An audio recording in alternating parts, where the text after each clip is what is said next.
Sementara itu, Ketua Umum PSSI Erick Thohir mengatakan akan segera menemui FIFA untuk mencari solusi agar Indonesia tetap menjadi tuan rumah Piala Dunia U20.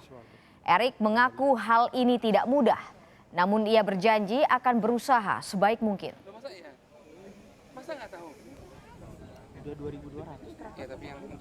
Saya sudah mendapat instruksi perintah dari Bapak Presiden untuk segera bertolak dan berdiplomasi untuk mencari solusi untuk sepak bola Indonesia.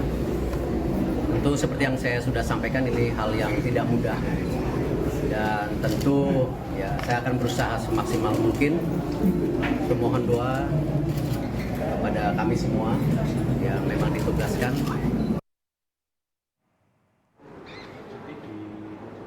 Wali Kota Solo Gibran Rakabuming Raka turut angkat suara terkait penolakan timnas Israel. Gibran mengatakan sudah menyepakati perjanjian menjadi tuan rumah Piala Dunia U20 2023.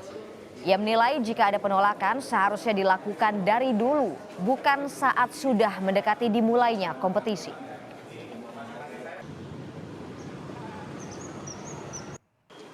Aku sih komitmen apa yang saya tanda tangankan di perjanjian itu aku komitmen.